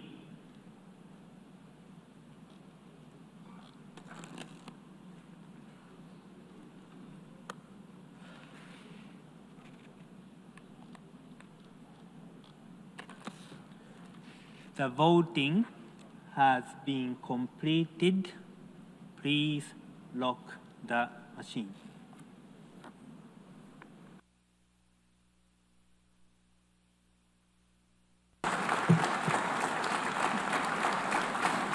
The result of the vote is as follows. In favor, 165, against 7, abstentions 12. Draft resolution A/80/L6 is adopted. Before giving the floor for explanation of vote after the vote, may I remind delegations again that they are strongly urged to limit explanations of vote to 5 minutes, which should in any case not exceed 10 minutes and be made from their seats. As a first speaker, I give the floor to Denmark on behalf of a group of member states. Thank you, Madam President. I have the honor to speak on behalf of the following European Union member states: Austria, Belgium, Croatia, Cyprus, Denmark, Finland, France, Germany, Greece, Ireland, Italy, Luxembourg, Malta, Netherlands, Portugal, Slovakia, Slovenia, Spain, and Sweden. President, as in previous occasions, I reiterate today our conviction that the economic, commercial, and financial embargo imposed by the United States on Cuba has a damaging impact on the economic situation of the country and negatively affects the living standard of the Cuban people. We should not forget that external trade and foreign investment, which are de facto undermined by the embargo, can play a crucial role in setting the country on a path towards modernization, reforms, and sustainable growth, and help the population overcome the economic hardship it endures. The embargo continues to restrict Cuba's ability to import essential commodities for its economy and population, including, among others, pharmaceuticals, medical devices, and other medical supplies. We consider that lifting the embargo could make economic reforms more effective and facilitate the opening of the Cuban economy to the benefit of the Cuban people. We remain concerned about the human rights situation in Cuba, in particular following the events of July 2021, about the severe judgment issued by Cuban courts so far, and about the respect of civil and political rights. We therefore reiterate our call on the Cuban government to fully grant its citizens internationally recognized civil, political, and economic rights and freedoms, including freedom of assembly, freedom of expression and demonstration, and free access to information, to release all political prisoners and those arbitrarily detained, to ratify the UN Covenant for Civil and Political Rights and the Covenant for Economic, Social, and Cultural Rights, and to extend a standing invitation to all UN special procedures to visit Cuba. We strongly emphasize the importance of upholding the UN Charter and respecting the sovereignty, independence, and territorial integrity of all UN members, and urge Cuba to stand in full solidarity with those fundamental principles and work together for their defense. All states have a duty to prevent and not to facilitate violations of international law. In light of reports regarding the alleged participation of Cuban nationals in Russia's war of aggression against Ukraine, we strongly urge Cuba to take all necessary and effective measures to prevent its nationals from joining Russian military forces involved in this war. We call for full accountability for war crimes and the most serious crimes committed in connection with Russia's war and aggression against Ukraine. We deplore the exploitation of the economic difficulties of people in developing countries to lure them into participating in a war of aggression in violation of the UN Charter. We further believe that empowering civil society is essential for the promotion and protection of all human rights, and call upon the Cuban government to open spaces for constructive and inclusive dialogue without preconditions with the whole spectrum of civil society actors on the island. We consider that positive change in Cuba is best brought about by closer engagement at all levels: government, economy, civil society, but also through people-to-people exchanges. We therefore welcome any measures towards this end, including those aimed at easing restrictions on family remittances and travel to the islands, and at ensuring the availability of full consular services. The designation of Cuba as a state sponsor of terrorism and its maintenance on the US list until today has led to additional obstacles to international financial transactions with the island. We therefore call for its removal. Beyond the damaging impact of the embargo and the SST listing on ordinary Cubans, US sanctions and other administrative and judicial measures are also negatively affecting EU economic interests. We have firmly and continuously opposed any such measures due to their extraterritorial application and impact on the European Union in violation of commonly accepted rules of international trade. We cannot accept that such measures impede our economic and commercial relations with Cuba. We strongly reject the US activation of Title III and IV of the Helms-Burton Act in April 2019. This breaches the commitments made by the US in the US-EU agreements of 1997 and 1998. We intend to draw on all appropriate measures to address the effects of the Helms-Burton Act, including in relation to our WTO rights and through the use of the EU's blocking statute and other possible relevant measures to protect EU citizens, businesses, and NGOs operating in Cuba or with Cuba against the extraterritorial application of those US sanctions. Madam President, international cooperation, frank and sustained dialogue, and closer, even critical, engagement are the way to go with Cuba. The provisional application of the EU-Cuba Political Dialogue and Cooperation Agreement is now in its 8th year. We are enhancing dialogue and cooperation also on issues on which we have fundamental differences. To this end, the PDCA includes, amongst others, a human rights dialogue, which is a key pillar of our relationship. In order to overcome the current economic and social crisis, we call on Cuba to ensure that its reform agenda includes the necessary economic, judicial, and social reforms and is implemented in a manner that addresses the key concerns of the Cuban population and meets the legitimate democratic aspirations of the Cuban people for more opportunities to participate in the shaping of the country's future. With the EU-Cuba Political Dialogue and Cooperation Agreement, the EU offers Cuba a consistent and reliable instrument to support a progressive reform of its political and economic model, to pursue sustainable development, and to find common solutions to global challenges, while continuing to advocate for democracy and respect for human rights in the interest of all Cuban citizens. It is our view that the U.S. embargo and connected measures do not contribute to promoting these aims. Against this background, we voted in favor of the draft resolution. I thank you. I thank the Speaker of Denmark. I now give the floor to the Speaker of Sri Lanka, followed by Australia and the United States.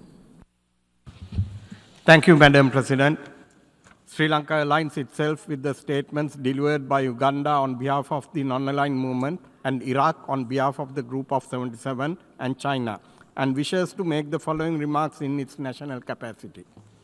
Sri Lanka remains deeply concerned by the continued imposition of unilateral coercive measures against Cuba for over 6 decades, which run counter to the principles enshrined in the Charter of the United Nations and the norms of international law.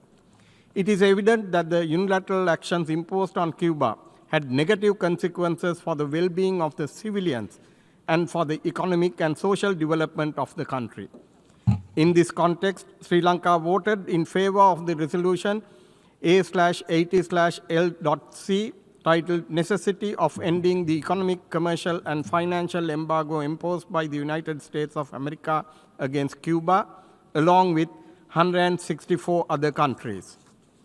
Madam President, Sri Lanka is concerned by the barriers created by this embargo, particularly in the area of procurement of medical supplies, vaccines, and essential equipment, especially during health emergencies. The humanitarian consequences of such restrictions are unacceptable. Access to health care must not be politicized or constrained by extraterritorial economic measures. We also noted the impacts of the embargo on the food and agriculture sector in Cuba. The economic sanctions on Cuba prevent its acquisition of fertilizers, machinery, fuel, and advanced technology, resulting in a significant decrease in food production. Such obstructions to progress in the agriculture sector in Cuba have a direct impact on its effort to reach food security in the country. Unfortunately, the most vulnerable segment in these situations is women and children. At a time when the world is collectively taking action to end global hunger, we should not use sanctions to promote hunger in another country. Madam President, we believe the time has come to lift this embargo. There is no doubt that this embargo hinders Cuba's pathway to sustainable development, violates fundamental human rights of Cuban citizens. The blockade had incurred billions of losses to the Cuban economy. Regardless of the intention of the embargo, the reality is clear. It is ordinary citizens who suffer the most. Therefore, Cubans should get equal opportunities as people in other nations. Their right to health, right to food, and the right to education have to be respected. Free flow of trade should be allowed. Humanity over hatred should prevail. Sri Lanka has continuously supported the adoption of this resolution over the years. We reiterated that obligations set forth in the UN Charter should be addressed with urgency. I thank you. I thank the Speaker of Sri Lanka. I now give the floor to the Speaker of Australia, followed by the United States and Nicaragua. Thank you, President. I speak on behalf of Australia and New Zealand. We voted in support of this annual resolution concerning the embargo against Cuba because the embargo restricts open trade and investment. This vote does not reflect an endorsement of the policies of Cuba, including widespread reports of failures to comply with international human rights standards, expropriation of property, misinformation and disinformation, and Cuban nationals fighting as part of Russia's illegal and immoral invasion of Ukraine. Australia and New Zealand remain concerned by the human rights situation in Cuba, which has continued to deteriorate following the Cuban government's heavy-handed response to peaceful protests in 2021 and ongoing restrictions on the freedom of expression and association affecting everyday Cubans. We take this opportunity to urge the Cuban government to respect the rights of all its population and call for the release of all political prisoners and those who are arbitrarily detained. Thank you, President. I thank the Speaker of Australia. I now give the floor to the Speaker of the United States, followed by Nicaragua and Israel. Madam President, colleagues, let me begin by offering my thoughts and prayers to the people of Jamaica, Haiti, the Dominican Republic, the Bahamas, and Cuba, who are enduring the brutal effects of Hurricane Melissa. The United States shares strong people-to-people bonds with these countries and hopes for minimal damage and loss of life. Unfortunately, the political show by the Cuban regime in New York continues unabated. Yesterday, we witnessed a shameful breach of decorum in this hall. It's obvious the truth hurts because the Cuban delegation attempted to interrupt our speech in order to prevent the truth from being heard. The misuse of a point of order was crude and disrespectful to this institution. The United States will not shrink from speaking truth about the abuses of the Cuban regime. Its failings are the cause of its economic dysfunction, and it continues to collaborate with enemies and adversaries of the United States against our interests, including actively supporting Russia's war in Ukraine. The United States government is satisfied to see so many countries send the regime a message that the international community will no longer tolerate its lies. Its continual plea for international aid, while it refuses to make any political, economic, or social reforms. Its support for rogue states and international terrorists, and most of all, its repression of the Cuban people. The regime is now at a crossroads. It can double down on the failed policies of its past, which will lead to more suffering on the island and more international isolation. Or it can finally abandon its failed, discredited Marxist-Leninist policies and restore to its people their fundamental freedoms. There are consequences for the people in rural Cuba, who are only getting 3 to 4 hours of electricity a day, while the regime continues to invest in tourist hotels and hide billions of US dollars in overseas bank accounts. It has consequences for the people of Venezuela, 8 million of whom have fled their homes due to the failed and repressive policies of Comrade Maduro, supported politically and militarily by the Cuban regime, whom itself has forced 1.8 million Cubans to leave their homes since 2021. Combined with the more than 1.5 million from the other authoritarian dictatorship in the hemisphere, Nicaragua, these draconian policies have put immense pressure on all the nations of the hemisphere. The status quo changes nothing. A vote in support of this regime gives it the excuse it seeks to wash its hands of any culpability for its financial crisis and continue to play the blame game instead of implementing meaningful reforms. The first step on Cuba's path to restore fundamental freedoms to its people, which it must take without caveats or preconditions, is to release all unjustly detained political prisoners that remain in prisons around the island. In the meantime, the United States will continue to promote accountability for the communist regime and their reprehensible behavior on and off the island. Thank you. I thank the Speaker of the United States. I now give the floor to the Speaker of Nicaragua, followed by Israel and Ukraine. Señora Presidenta. Madam President, as the Assembly once again expresses its support to Cuba and for the 33rd time in a row calls for an immediate ending of the United States blockade against Cuba, the world has witnessed this decisive solidarity with Cuba and the erroneous and illegal nature of the criminal blockade by the United States against Cuba. As we have all heard, these grateful expressions and expressions of solidarity towards Cuba over the past 2 days came especially from the representatives of the biggest, most significant groups that we participate in and belong to in the United Nations.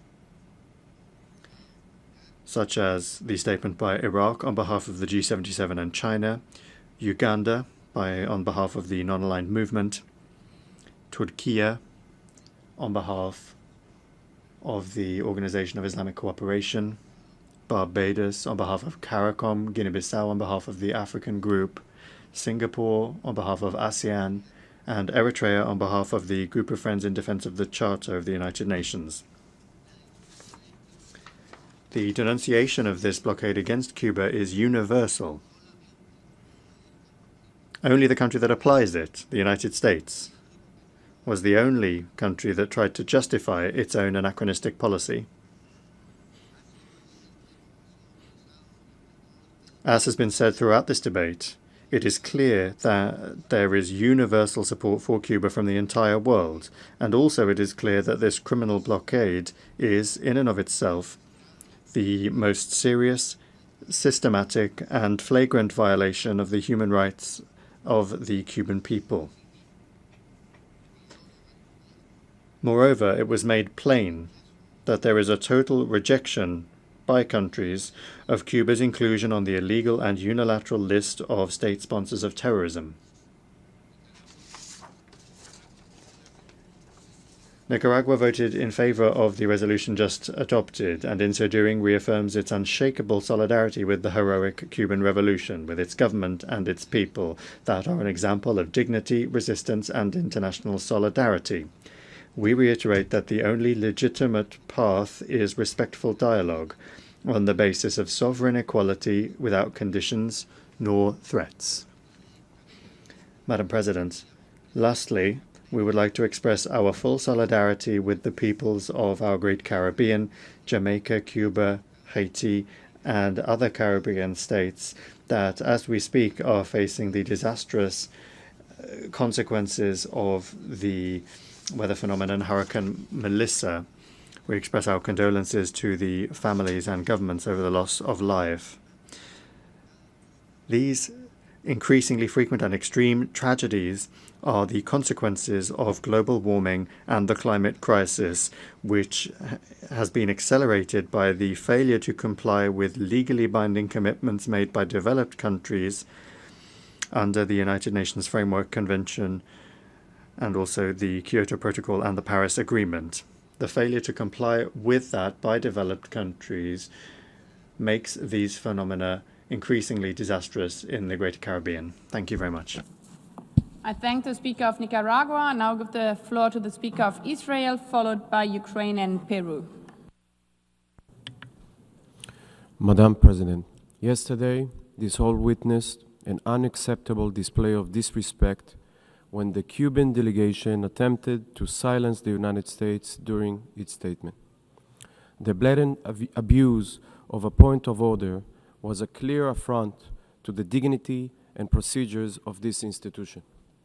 It is very unfortunate, though not surprising, to see such misuse of procedural rules in an attempt to undermine the core values of the United Nations, including freedom of speech. Thank you.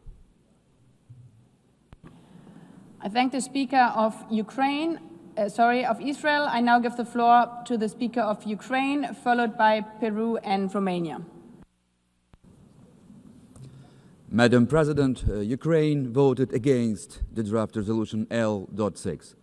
This decision reflects our growing concern over Cuba's involvement in Russia's war of aggression against Ukraine. Let me be clear, this vote is not against the Cuban people. On the contrary, we deeply value the Cuban nation, and we respect its right to live in prosperity. For many decades, Ukrainians and Cubans have been connected by genuine human bonds. Our vote is against the inaction of Cuba's government in the face of recruitment of its citizens into Russia's military, which brings death and devastation to Ukraine. There is no secret that since 2022, to sustain its aggression, Russia has been actively recruiting foreign citizens to fight in its ongoing war against Ukraine. Among them, nationals of the Republic of Cuba constitute the largest group of mercenaries serving in the Russian army. I repeat, the largest group. Our defense forces have taken numerous Cuban nationals as prisoners of war, fighting alongside Russian troops. At least several thousand Cuban citizens have signed contracts joining the ranks of soldiers directly engaged in combat operations on Ukrainian soil. This massive recruitment is not a matter of isolated Cuban individuals acting on their own. No, it's a systematic practice involving illicit networks that operate openly with the knowledge and, we must conclude, with tacit condemnation of the authorities in Havana. Madam President, Cuban citizens are drawn into Russia's war through deception, financial incentives, or ideological motives rooted in Moscow's narrative of the so-called historic brotherhood. Russia tries to justify these activities by portraying its military invasion as an alleged anti-colonial struggle. In fact, the recruitment of mercenaries to wage an aggressive war is yet another manifestation of Russia's neo-colonial and imperial policy, exploiting both foreign citizens and its own indigenous minority peoples as cannon fodder. There is no justification for such legal actions. The General Assembly has qualified them as an aggression in violation of the UN Charter that must cease immediately. Yet the principles of the Charter do not appear to guide Cuba, whose president wished Putin success in special military operation against Ukraine. Let me ask bluntly, what kind of success does Havana wish to Moscow? Success in annihilating Ukrainians, success in destroying energy infrastructure on the eve of winter, or success in causing an environmental disaster? That is precisely what Russia has been doing in Ukraine with the support of Cuban mercenaries serving in the ranks of the Russian army. Madam President, this massive recruitment of Cuban mercenaries must be taken very seriously. It is often carried out through a network of companies that maintain connections with local criminal groups and corrupt officials. Despite all the statements that we heard of Cuba's government rejecting claims of its involvement in Russia's war of aggression against Ukraine, the systematic deployment of Cuban citizens has not been interrupted. Cuba's declared zero-tolerance policy towards mercenarism is just a fairy tale that clearly contradicts the facts on the ground, as the number of Cuban mercenaries remains very high.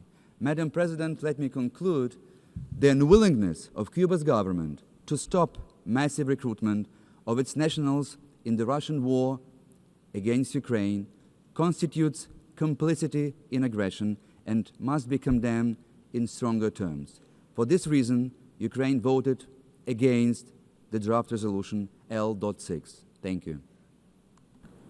I thank the Speaker of Ukraine. I now give the floor to the Speaker of Peru, followed by Romania. Gracias. Thank you, Madam President.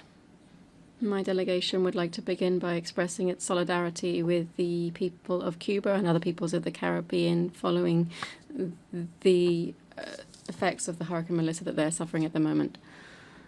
Peru voted in favor of this resolution, guided by a constant, firm belief that respect for international law and the purposes and principles enshrined in the United Nations Charter.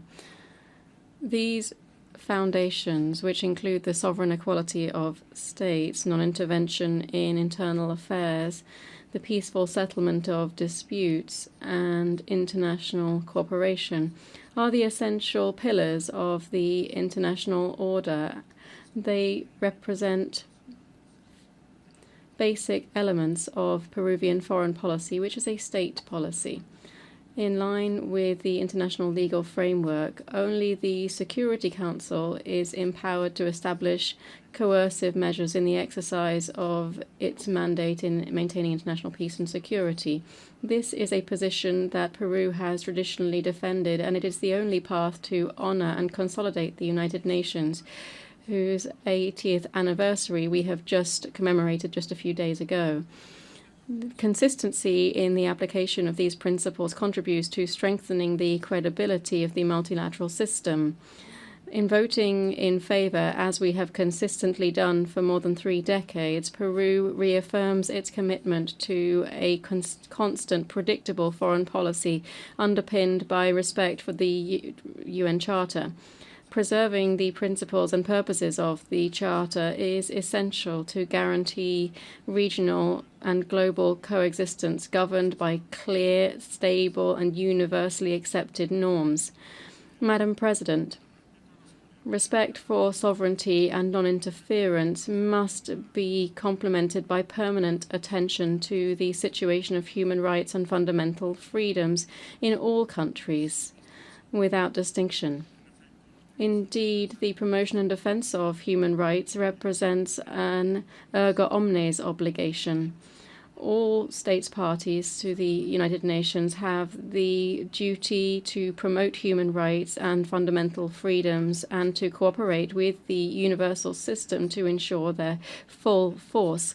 Peru believes that the economic, commercial, and financial blockade can never serve as a pretext to undertake violations of fundamental freedoms. To this extent, we urge the Cuban government to keep good faith and to follow the recommendations formulated by United Nations bodies and to take the necessary measures to guarantee the full respect and protection of human dignity for all persons on their territory. True solidarity with the Cuban people demands from the international community that we provide protection to those in need, and respect for international law and the provisions of the UN Charter include, by preference, protection and respect for fundamental freedoms, which is one of the 3 pillars of our organization. Thank you very much. I thank the Speaker of Peru. I now give the floor to Romania, so far the last speaker. Madam President, first I would like to express our solidarity with the people of Jamaica, Cuba, and other Caribbean nations who are in the path of Hurricane Melissa. Madam President, Romania has been supporting this resolution for the past decades, acknowledging the impact of the embargo on the Cuban people, as we have consistently explained every time this resolution was brought to the General Assembly. This year, however, Romania abstained in light of recent information regarding significant participation of Cuban nationals alongside Russian Federation forces in its aggression against neighboring Ukraine. As we have clearly stated during relevant debates in the Security Council and the General Assembly, such foreign involvement in an illegal war of aggression is a blatant violation of the UN Charter and international law. We therefore call on the Cuban government to take necessary measures to discontinue the participation of its nationals in this unjustified war, widely condemned in this very hall, including through several resolutions. Thank you, Madam President. I thank the Speaker of Romania. We've heard the last speaker in explanation of vote. After the vote, the exercise of the right of reply has been requested. May I remind members that statements in the exercise of the right of reply are limited to 10 minutes for the first intervention and to 5 minutes for the second intervention, and should be made by delegations from their seats. I call on the representative of Cuba.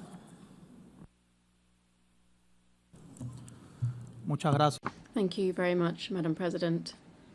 Madam President, the government of the United States knows no other way to justify its hostile policy against Cuba than resorting to constant lies. We all know that the United States government is a pathological liar, but they don't deceive anyone. It's clear that they are in no way concerned by the fate of our people nor their human rights, that the blockade continues to afflict, nor are they interested in regional peace that they threaten with their irresponsible military deployment in the Caribbean Sea. So as to provoke suffering on the Cuban people, they are even able to ensure reiterated cynicism within this United States. With full cynicism, they divert attention from the comprehensive efforts of their suffocation policy. No one can be in doubt of the ability of the United States to strike the economic stability of any country. This is currently being made clear through the imposition of tariffs on numerous countries around the world. In our case, these have been applied for more than 60 years. Madam President, the unjustified permanent presence of Cuba in the unilateral fraudulent list of state sponsors of terrorism is a measure geared towards strengthening the highest pressure policy against our people. Everybody knows, including U.S.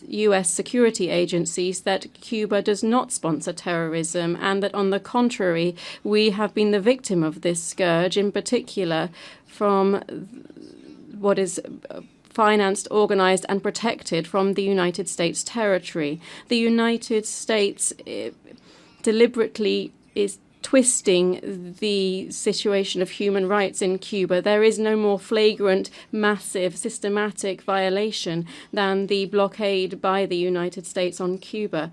The United States has no moral authority to give us lectures on human rights to Cuba or anyone else. The government of that country is responsible for extrajudicial executions, abductions, and torture.